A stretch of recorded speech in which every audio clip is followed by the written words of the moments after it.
All right, welcome to The Explainer. Today, we are diving deep into one of the most powerful, world-changing forces in all of human history, revolution. So, when I say the word revolution, what pops into your head? For a lot of us, it's probably something like this, right? The French Revolution. You've got barricades in the streets of Paris, flags waving everywhere. You can just feel that a monarchy is about to come crashing down. It's that classic, super dramatic image we all know. Or hey, maybe your brain jumps to the streets of St. Petersburg back in 1917. This is where a whole empire just gets swept away, completely redrawing the map and changing the entire course of the 20th century. A massive deal. And then, we could look at something a bit more recent, like Iran in 1979. This was an event that absolutely reshaped the Middle East. There are these incredible moments in history that just toppled old ways of things and created something entirely new. So, they all changed the world, for sure. But what's the common thread? What really makes a revolution a revolution? How is it different from, say, a rebellion, or just a really big protest, or even a coup? Okay, let's really dig into that. We're gonna find out. And to get to the heart of what a revolution is, our journey is going to start somewhere you probably wouldn't expect. We're not starting in the streets, we're starting up in the stars. So, check this out. The word revolution actually comes from the Latin word revolutio, which literally just means a turnaround. And for centuries, that's all it meant. Astronomers used it to talk about the planets orbiting, revolving in the sky. It took until the 1600s for that word to come down to Earth and take on the massive political meaning we know today. Kinda cool, right? So, what's the key ingredient here? Well, the sociologist Jack Goldstone gives us a fantastic definition. He says a revolution is a conscious effort to completely transform a country's political institutions and the ideas that say who has the right to be in charge. It's not just about changing leaders, it's about changing the justification for their power.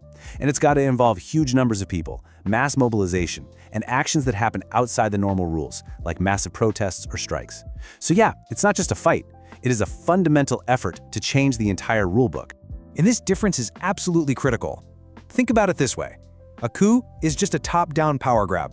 You swap out the old boss for a new boss, but the company, the system, it stays pretty much the same. A rebellion? That might just be pushing back, saying, we don't like this. But a revolution? Oh, that's different. That's about tearing the whole building down to its foundations and building something completely new in its place. Okay, but it gets even more interesting, because it's not always so black and white.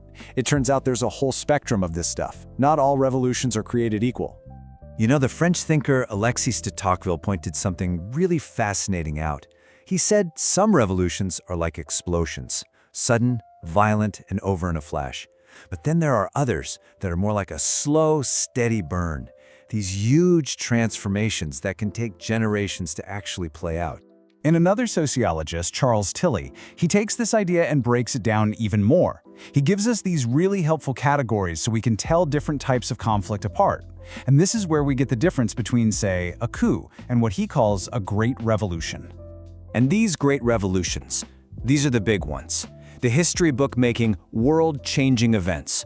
We're not just talking about changing the person in the presidential palace. We're talking about rewriting a country's entire economic and social DNA. They change literally everything. Who owns what? Who has the money? Even what people believe. And that brings us back to those slow burners. Take the Industrial Revolution. There were no barricades, no flags being waved in the streets, but you know what? Inventions like the steam engine completely remade the world. It was a revolution powered by tech and money. So you might be wondering, how did we even figure all this stuff out? Well, it's pretty interesting, because the way we study revolutions has had its own little revolution over the years. Basically, academics have gone through 4 generations of thinking about this. The first wave of thinkers, they were all about mob psychology. Then, the second generation started looking for specific triggers, like, is everyone broke and angry? Okay, that's a trigger. The third generation, a lot of them influenced by Marxism, focused on class warfare. But now, the newest thinking, the fourth generation, is way more sophisticated. It pulls on ideas from social movements, and really importantly, it recognizes that massive change can happen without violence. And why did the thinking change? Simple. History kept proving the old theories wrong. Look at 1989. You had the Autumn of Nations, where communist governments across Eastern Europe just fell. And it was mostly peaceful. That just didn't fit the old playbook of violent class struggle. So the experts had to go back to the drawing board and figure out, okay, how does this happen? Okay, so we've talked a lot about theory and definitions, But why does any of this actually matter? What's the point of being so precise? Well, it matters a whole lot, actually, because having these clear definitions is like having the right tools for the job. They let us look at the world, at what's happening right now or what happened in the past, and really understand what we're seeing. We can tell the difference between just a new face in charge and a genuine society-altering transformation. It gives us a ton of clarity. And that really brings us to one last big thought.